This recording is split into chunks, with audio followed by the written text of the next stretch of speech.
हमारे चैनल को लाइक करें और शेयर करना ना भूलें।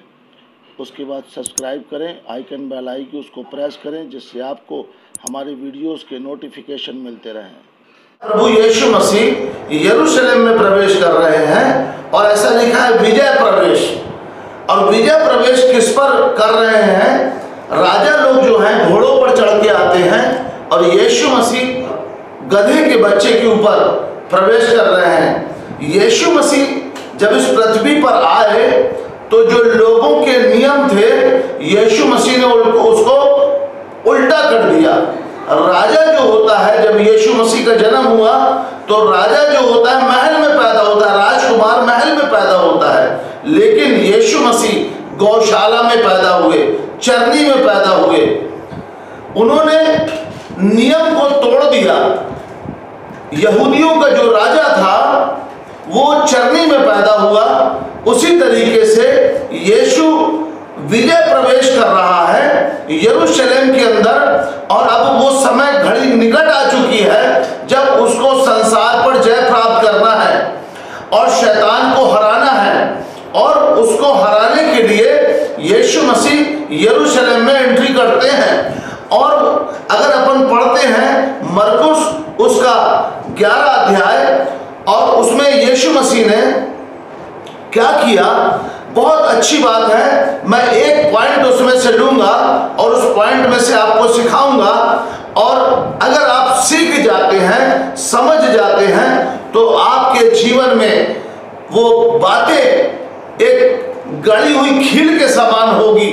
आपके विश्वास को और आपकी आज्ञाकारिता को वो मजबूत बना देगी। और यहां पर लिखा है, पहले पद से पढ़ेंगे, मरकुस 11 अध्याय उसका 1 पद से जब हम पढ़ेंगे। जब वे यरूशलेम के निकट जैतून पहाड़ पर बैतफगे और बैतनिय्याह के पास आए तो उसने अपने चेलों में से 2 को यह कहकर भेजा, सामने के गांव में जाओ और उस पर पहुंचते ही एक गधी का बच्चा जिस पर कभी कोई नहीं चढ़ा बंधा हुआ तुम्हें मिलेगा, उसे खोल लाओ। यदि तुमसे कोई पूछे यह क्यों करते हो तो कहना प्रभु को इसका प्रयोजन है और वह शीघ्र उसे यहाँ भेज देगा। बस यहाँ पर यीशु मसीह ने चेलों को आज्ञा दी। चेलों को आज्ञा दी यीशु मसीह ने, और यीशु मसीह ने कहा सामने के गांव में जाओ, सामने के गांव में जाओ। और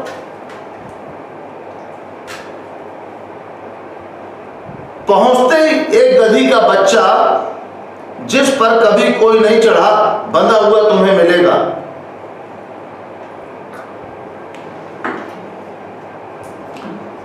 ये यीशु मसीह ने उन्हें आज्ञा दिया।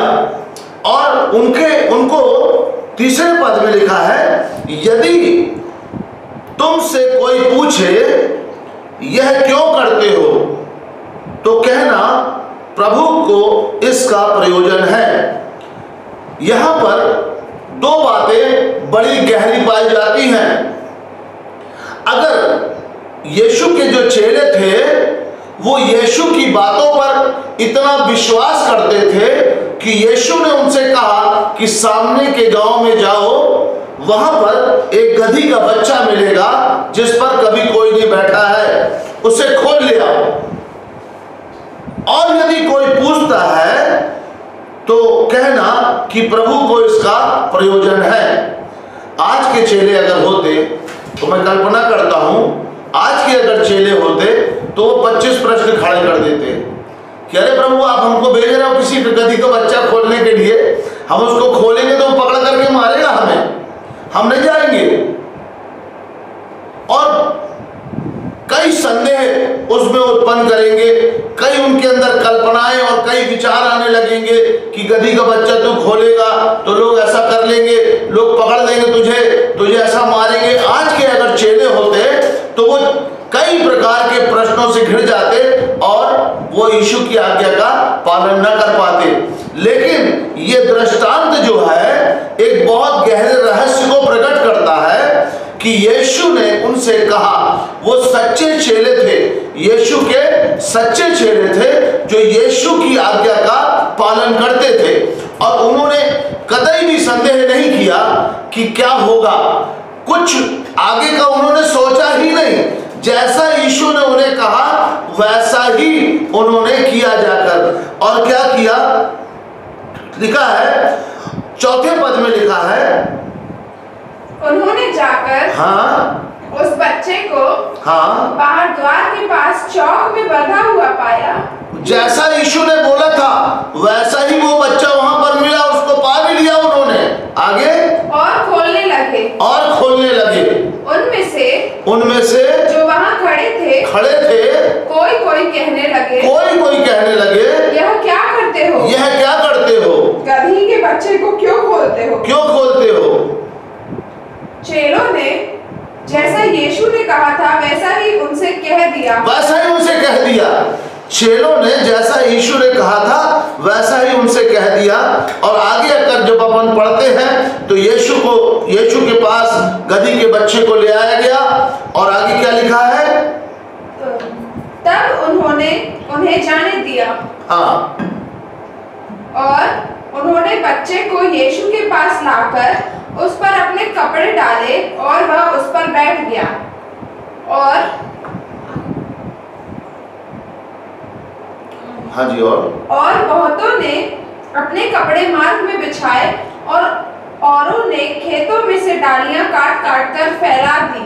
और जो उसके आगे आगे जाते और पीछे पीछे चले आते थे, पुकार पुकार कर कहते जाते थे, होशन्ना, धन्य है वह जो प्रभु के नाम से आता है, हमारे पिता दाऊद का राज्य जो आ रहा है, धन्य है, आकाश में होशन्ना। बस प्रभु की महिमा हो।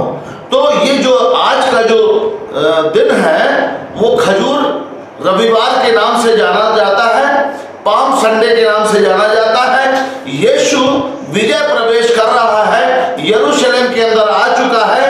अब यहाँ से कुछ दिनों के बाद उसके ऊपर सताव और दुख शुरू हो जाएंगे, और यीशु मसीह गधी के बच्चे पर बैठकर विजय प्रवेश कर रहा है। जबकि चाहिए था कि अगर संसारिक होते तो वो घोड़े के ऊपर बैठ करके विजय प्रवेश करते, लेकिन प्रभु यीशु मसीह ने नियम को पलट दिया। अगर हम बाइबल के अंदर पढ़ते हैं तो बहुत सारी बातें हैं जो यीशु मसीह ने पलट दी। अगर हम बाइबल में पढ़ेंगे तो उपवास रखने के विषय में और दान देने के विषय में और भी बहुत सारी बातें जो मनुष्य के जीवन में थी, वो सारी बातों को उन्होंने क्या किया, पलट दिया। और ये बातें जो हैं यीशु मसीह ने करके इसलिए दिखाई कि यीशु नम्र व्यक्ति था, वो दीन व्यक्ति था, उसने अपने आप को निम्न और शून्य किया हुआ था, और उसको संसार पर जय प्राप्त करना था। संसार के शैतान को, हाकिम को, जिसने संसार पर कब्जा कर रखा था, समस्त मानव जाति को उसने हलाकान और परेशान कर रखा था, मृत्यु ने इंसान को घेर रखा था, बीमारियों ने इंसान को जकड़ रखा था, समस्याओं, परेशानियों और मुसीबतों से छुड़ाने का कोई इलाज नहीं था। अब यीशु मसीह उन सारी बातों पर जय पाने जा रहा है और सारे मानव जाति के पापों के प्रति अपने आप को बलिदान करने जा रहा है, और वो विजय प्रवेश यरूशलेम के अंदर कर रहा है। और यीशु गधी के बच्चे पर बैठकर आ रहा है, और वहां पर ऐसा लिखा हुआ है कि लोग चिल्लाने लगे, होशन्ना, होशन्ना, धन्य है वे जो प्रभु के नाम से आता है। और होशन्ना का मतलब है अब हे परमेश्वर अभी छुड़ा, अभी हमें छुड़ा। और जो है जय जयकार के नारे लगाए जा रहे हैं। तो मैं यहाँ पर आपके सामने मात्र दो बातों पर प्रकाश डालना चाहता हूँ। एक तो यीशु की आज्ञा का पालन करना और विश्वास करना। यीशु ने अपने चेलों को आज्ञा दिया कि जाओ सामने के गांव में, वहां पर एक गधी का बच्चा जिस पर कभी कोई नहीं चढ़ा, बंधा हुआ तुम्हें मिलेगा, उसे खोल कर ले आओ। यीशु के चेलों ने यीशु की आज्ञा का पालन किया और विश्वास किया। चेलों ने तो नहीं देखा था कि गधी का बच्चा वहां पर बंधा हुआ है। चेलों ने यह भी नहीं सोचा कि जब हम गधी के बच्चे को खोलने के लिए जाएंगे तो लोग हमें कहीं मारे ना, हमें डांटे ना, हमें कहीं पकड़ करके बांध न ले, हमारे साथ गलत बर्ताव न करें। उन्होंने कुछ भी नहीं सोचा। ये एक बहुत गहरी बात है, विश्वास करना और आज्ञा का पालन करना। उन्होंने यीशु की बात पर विश्वास किया कि जाओ, तुम्हें सामने के गांव में गधी का बच्चा मिलेगा और उसे तुम जो है खोल कर ले आना, और जब तुमसे कोई पूछे तो बोलना प्रभु को इसका प्रयोजन है। और चौथे पद में जब वो गांव में गए तो उस गधी के बच्चे को उन्हें बंधा हुआ पाया। यानी जब उन्होंने, यीशु ने कहा और उन्होंने विश्वास कर लिया और आज्ञा का पालन किया, तो वैसा ही उनके साथ हुआ। ये बात हमारे जीवन में बहुत महत्वपूर्ण मायने रखती है। यीशु की बातें और यीशु की आज्ञा, यीशु ने क्या कहा है और यीशु ने क्या आज्ञा दी है, इन बातों को हमें मानना बहुत जरूरी है। मैं आपके सामने मत्ती उसका 11 अध्याय उसका 28, 29, 30 पद पढ़ाऊंगा।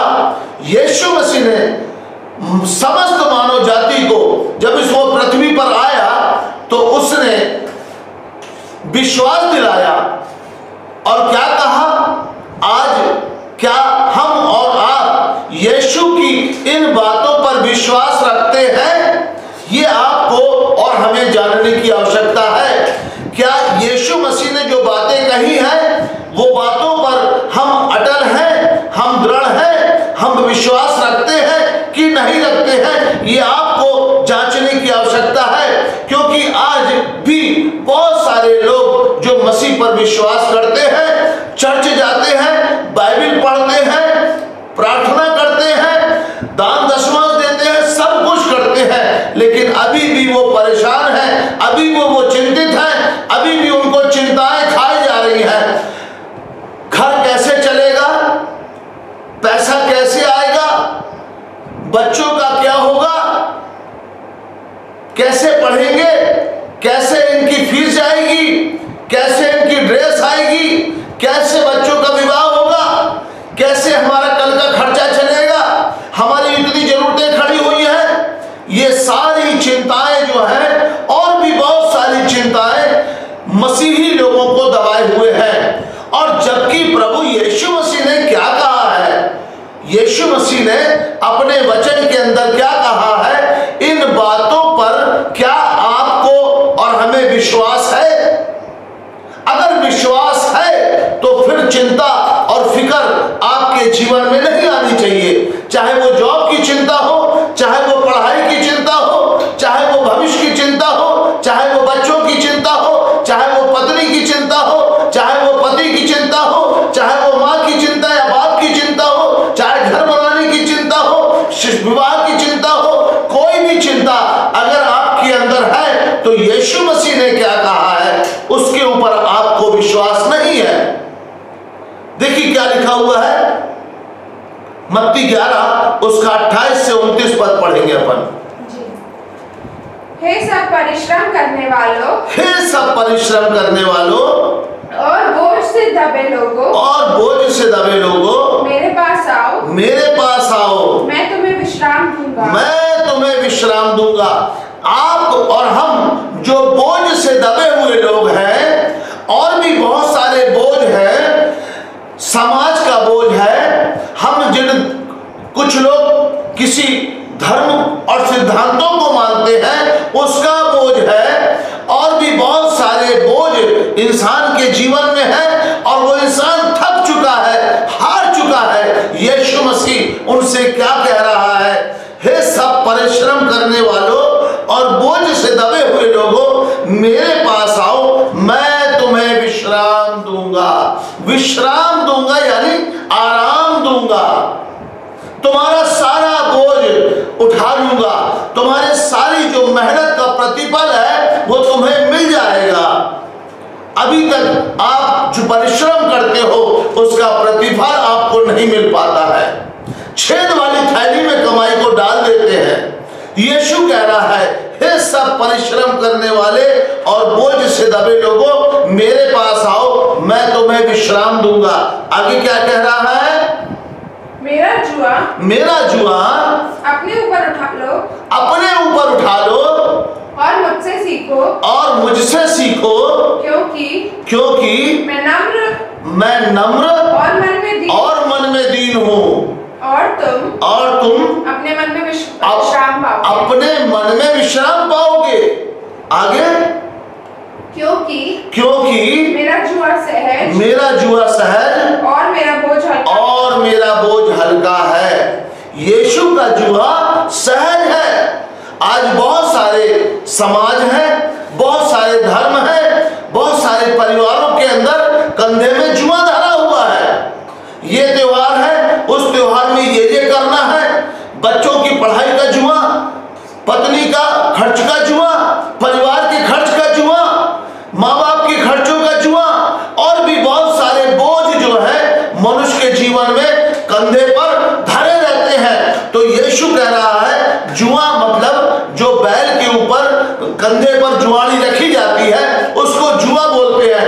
बैलगाड़ी की जुआड़ी बैल के कंधे पर रखी जाती है तो बैलगाड़ी का सारा लोड बैल के कंधे पर आ जाता है। उसी रीति से मनुष्य के जीवन में भी बहुत सारे बोझ हैं, बहुत सारी बातें हैं, वो जुआ उसके कंधे पर रखा हुआ है। तो यीशु कह रहा है क्योंकि मेरा जुआ सहज और मेरा बोझ हल्का है।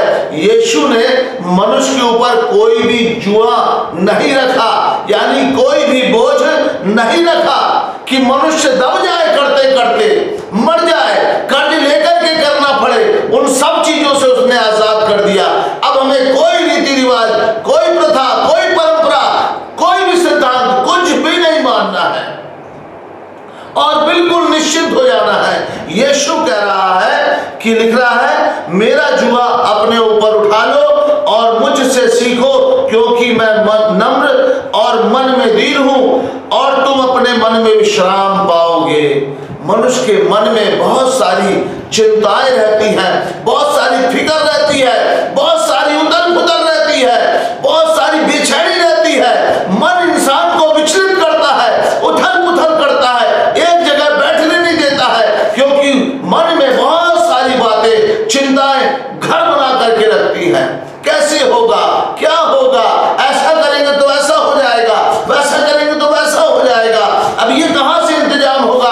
कोई केस हो गया है, इसको फोन लगा, उसको फोन लगा, मन बहुत उथल पुथल करता है। इससे बात कर ले तो ऐसा हो जाएगा, उससे बात कर ले ऐसा हो जाएगा, ऐसा काम कर ले तो ऐसा समस्या हल हो जाएगी, ये काम हो जाएगा तो इतना पैसा आ जाएगा, यहां से ऐसा हो जाएगा, वहां से। मन के अंदर बहुत सारी उथल पुथल चलती रहती है। तो यीशु कह रहा है मन में विश्राम पाओगे। यदि यीशु का जुआ अपने ऊपर उठा लेते हैं हम, यानी यीशु के पास आ जाते हैं, यीशु की शरण में आ जाते हैं, तो यीशु का जुआ हमारे कंधों में आ जाता है। और नम्र और दीन बनने के लिए यीशु बताता है कि हमें नम्र और दीन बनना है। जब हम नम्र और दीन बन जाएंगे तो लिखा है और तुम अपने मन में विश्राम पाओगे। आपके मन में विश्राम आ जाएगा, मन बिल्कुल स्थिर हो जाएगा, शांत हो जाएगा, किसी भी प्रकार की उथल पुथल चिंता फिकर मन में नहीं आएगी।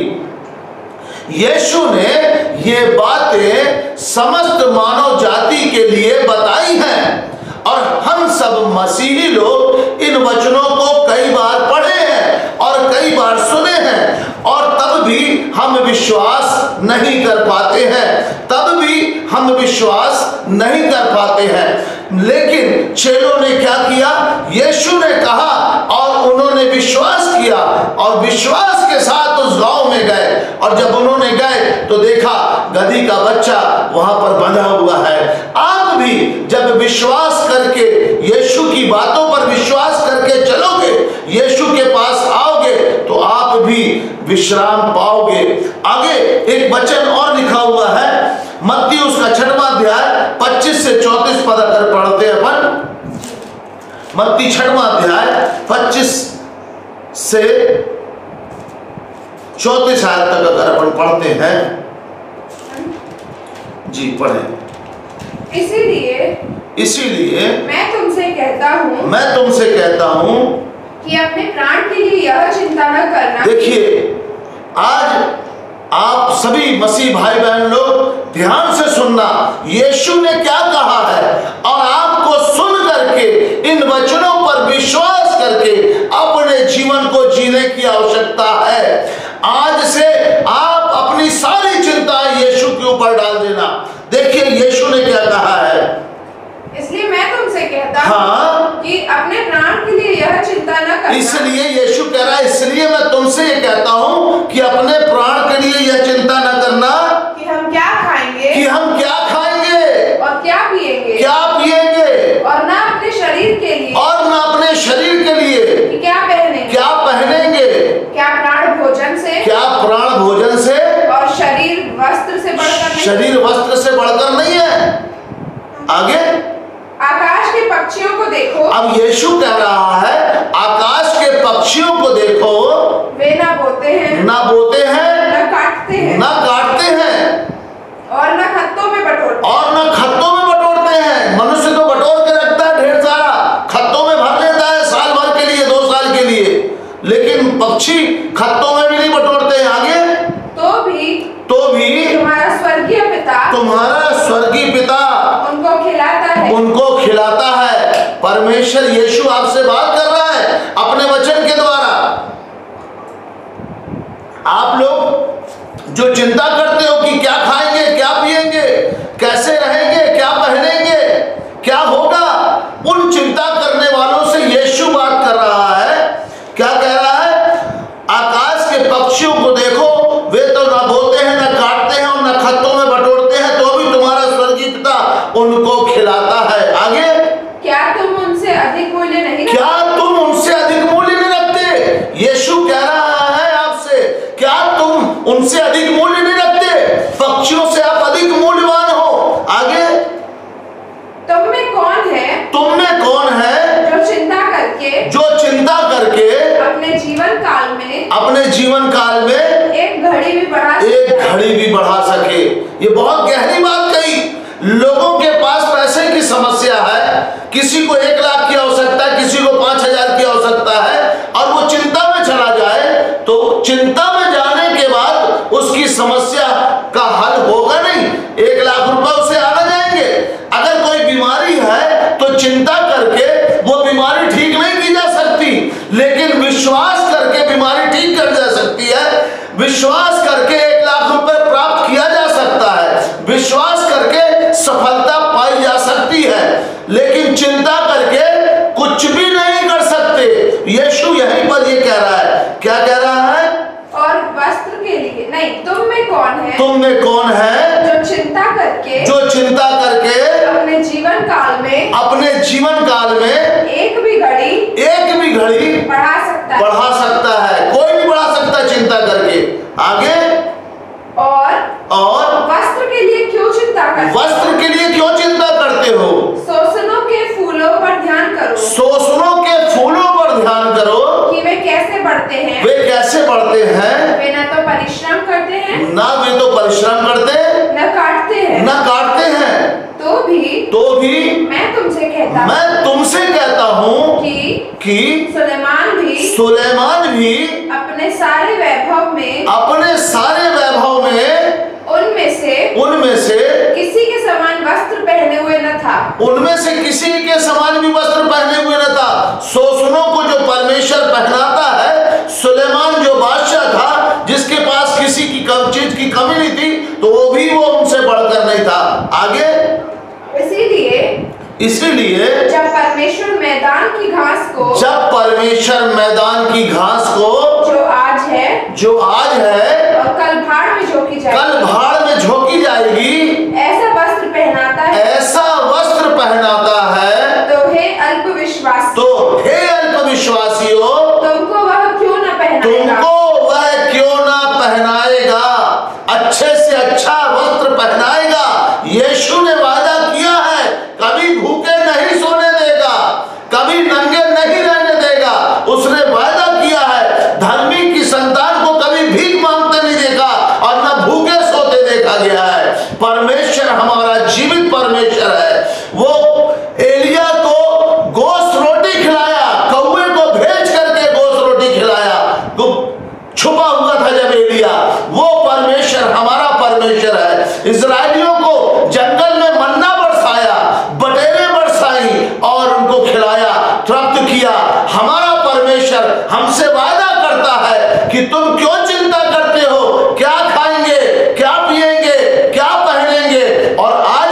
हमारा विश्वास उस जीवते परमेश्वर पर जिसने इतनी बड़ी प्रतिज्ञा करी है नहीं है।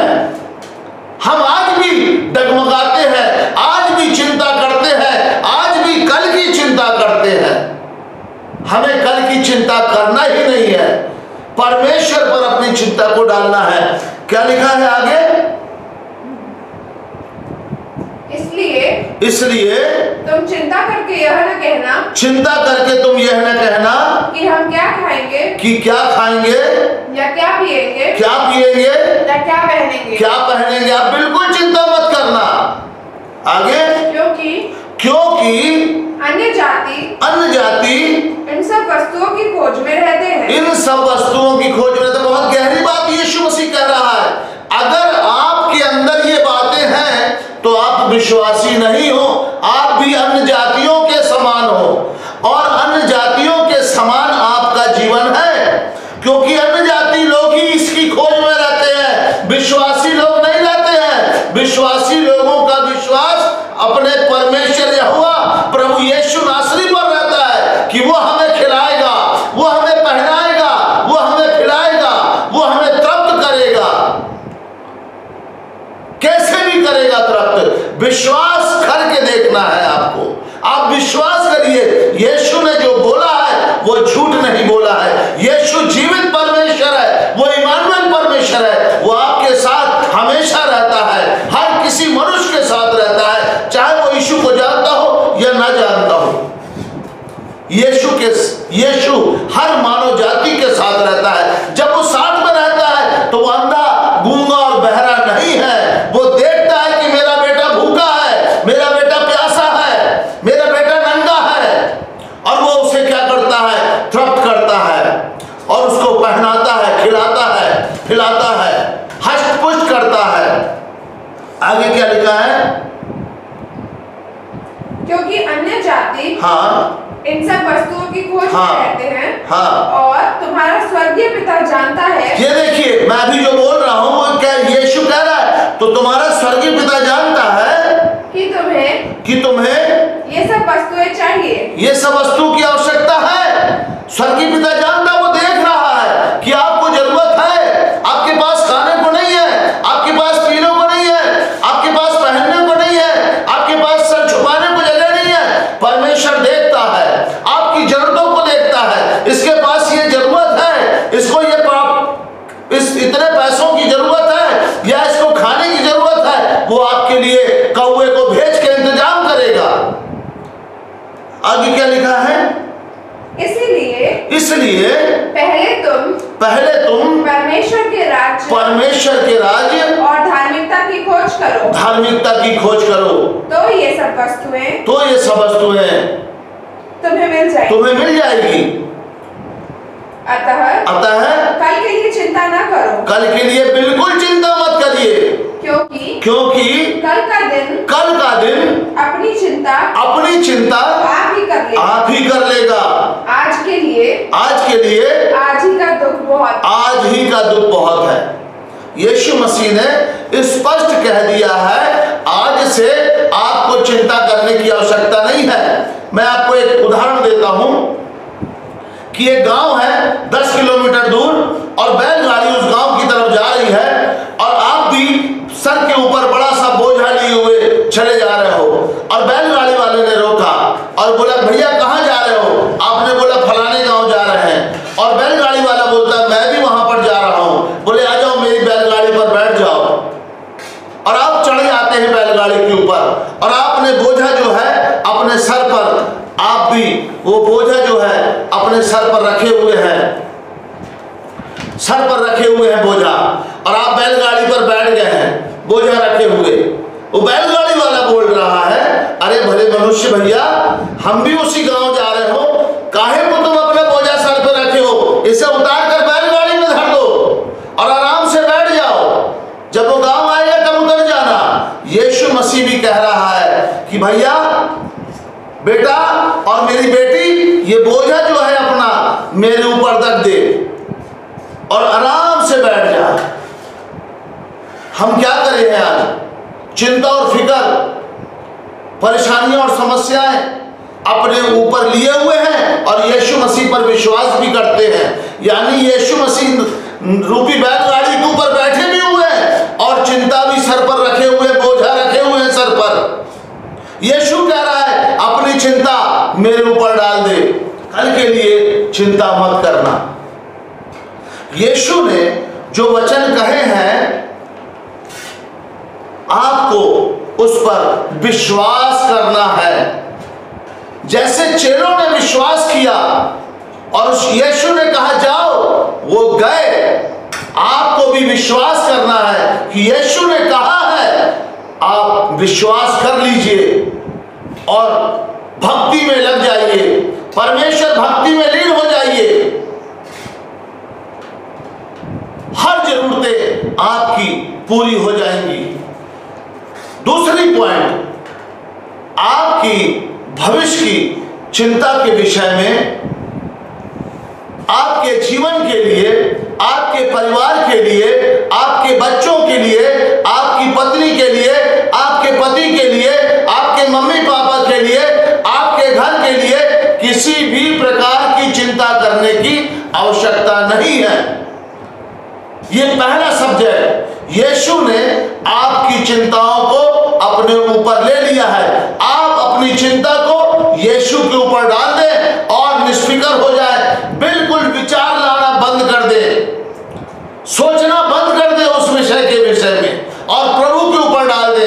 प्रभु, बच्चों की ट्यूशन फीस है या बच्चों की फीस जमा करना है, हमारे पास इंतजाम नहीं है, आप इंतजाम करिए। मैं आपको एक छोटा सा उदाहरण और देता हूं। एक छोटा बच्चा होता है,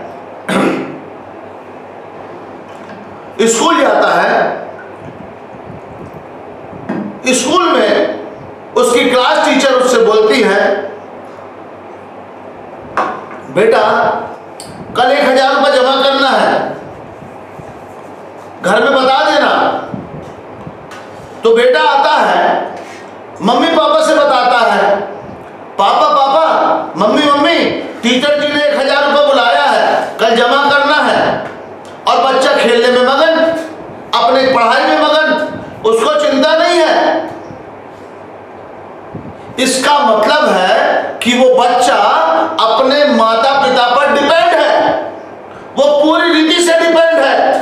बच्चे को अगर टीचर ने बोला तो बच्चा ये नहीं सोचेगा, अरे अब 1000 रुपये कहाँ से आएंगे, 1000 रुपये मुझे इससे मांगना पड़ेगा क्या ये सामान बेचना पड़ेगा, या कैसे इंतजाम करूंगा, या मुझे कमाना पड़ेगा। बच्चा बिल्कुल चिंता नहीं करता। क्यों? क्योंकि वो बच्चा अपने पिता पर और अपनी मां पर डिपेंड है। उसी रीति से हमें भी अपने परमेश्वर यहोवा पर डिपेंड होने की आवश्यकता है। एक बच्चे की तरह हम भी अपने परमेश्वर यहोवा के बच्चे हैं, यीशु के बच्चे हैं, और हमारी जरूरतों की वो आवश्यकताओं को जानता। क्या लिखा हुआ है यहां पर?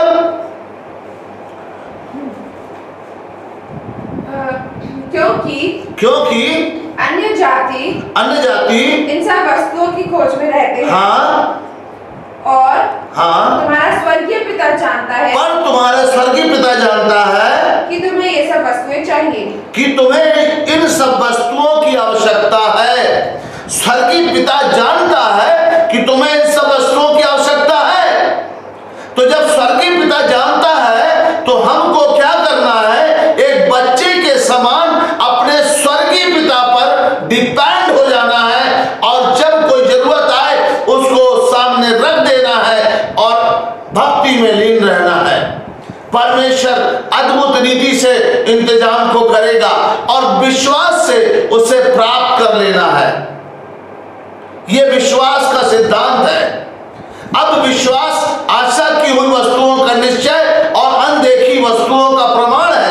हम देखने के बाद विश्वास करते हैं। जब हमारे हाथों में गड्डी आ जाए तब हम विश्वास करते हैं। हमारी चंगाई हो जाए तब हम विश्वास करते हैं। हमारे साथ ऐसा हो जाए तब हम विश्वास करते हैं। लेकिन बाइबल में विश्वास का सिद्धांत है बिना देखे विश्वास करना, बिना देखे विश्वास से प्राप्त कर लेना।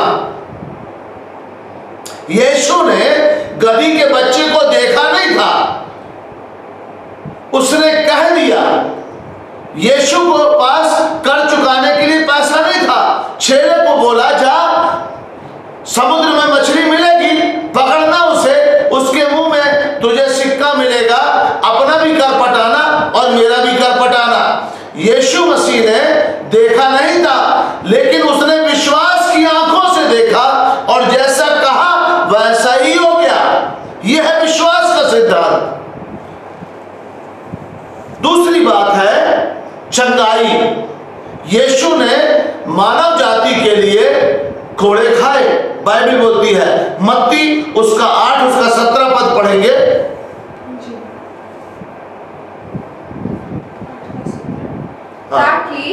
ताकि जो वचन यशायाह भविष्यवक्ता के द्वारा कहा क्या कहा गया, वह पूरा हो।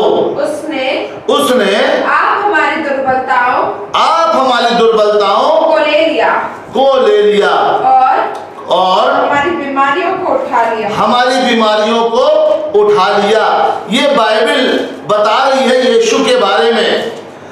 मनुष्य के जीवन में जो चिंताएं रहती हैं उसके बारे में यीशु ने बताया, और दूसरा जो बीमारी और समस्याएं रहती हैं उसके बारे में यीशु ने बताया। और यीशु ने जो बताया उस पर आपको विश्वास करने की आवश्यकता है, और यदि आप विश्वास करेंगे तो निश्चित जय पाएंगे और एक अच्छा जीवन इस पृथ्वी पर जी सकते हैं। तो क्या लिखा 24 पद में, और 8:17 में, सॉरी, ताकि जो वचन यशायाह भविष्यवक्ता के द्वारा कहा गया था वह पूरा हो।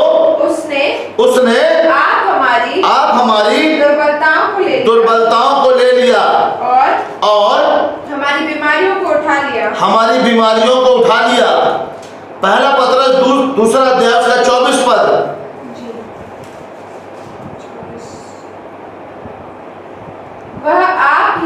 वह आप ही हमारे पापों को अपनी देह पर लिए हुए क्रूस पर चढ़ गया, जिससे हम पापों के लिए मर करके धार्मिकता के लिए जीवन बिताएं। उसी के मार खाने से हम क्या हुए हैं? चंगे हुए हैं। यीशु ने हमारे लिए कोड़े खाए और उसी के मार खाने से हम चंगे हुए हैं। यानी यीशु मसीह हमारे लिए श्रापित बना, हमारे लिए उसने कोड़े खाए, हमारे सारे रोगों को अपने ऊपर कलवरी क्रूस पर ले लिया और हमें इसलिए ऐसा किया कि हम निरोग पाए जाएं। यीशु ने हमें क्या किया? 2021 साल पहले चंगा कर दिया है, हमें 2021 साल पहले आजाद कर दिया है, हमारी सारी जरूरतों को, सारी समस्याओं को पूरा कर दिया है। यीशु ने जब प्राण त्यागे थे कलवरी क्रूस के ऊपर, उसने कहा पूरा हुआ। जब पूरा हुआ यानी मनुष्य के जीवन में जो भी समस्याएं, परेशानियां, बीमारियां, चिंता, फिकर कुछ भी है, वो सब कुछ यीशु ने अपने ऊपर कलवरी क्रूस पर ले लिया। और इसलिए लिखा है परमेश्वर ने जगत से ऐसा प्रेम किया कि उसने अपना इकलौता पुत्र दे दिया, ताकि जो कोई उस पर विश्वास करे वह नाश ना हो परंतु अनंत जीवन पाए। तो यीशु ने क्या किया?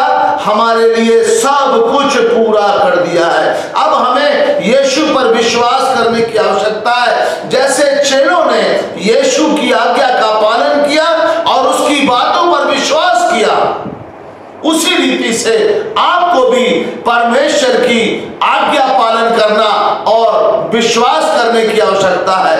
मैं 2021 साल पहले चंगा हो चुका हूं, यीशु ने मेरे लिए कोड़े खाए हैं। ऐ बीमारी, तेरा मेरे शरीर पर कोई अधिकार नहीं।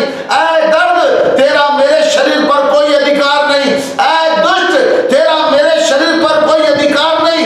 यीशु मेरे लिए श्रापित बना और मुझे अपने लहू से मोल लेकर व्यवस्था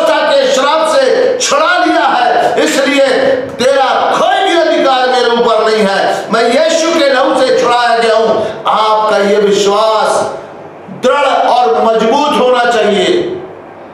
कोई भी चिंता, कोई भी परेशानी आपके सामने ठहर नहीं सकती। यीशु ने सब कुछ आपके ऊपर से हटा दिया है। ये ऐसा विश्वास आपके अंदर होना चाहिए। यीशु की आज्ञा का पालन करना है आपको और विश्वास करना है। आज के पाम संडे के मैसेज से हम ये सीखते हैं कि यीशु के चेलों ने कैसे यीशु पर विश्वास किया और कैसे यीशु की आज्ञा का पालन किया। आज हमें भी यीशु की बातों पर विश्वास करना है और यीशु की आज्ञा का पालन करना है। जब हम ऐसा करेंगे तभी हम सच्चे मसीही बन पाएंगे। परमेश्वर आपसे प्यार करता है। उसने बाइबल के अंदर बहुत सारी बातें लिखी हैं और उन सब बातों को आपको और हमें मानना बहुत जरूरी है। जब हम मानेंगे तो परमेश्वर हमारे जीवन में कार्य करेगा और हम परमेश्वर के लिए उपयोगी ठहरेंगे और हमारे जीवन से परमेश्वर की महिमा होगी, यीशु की महिमा होगी। यीशु अपने वचन के पढ़े जाने और सुने जाने पर आशीष दे।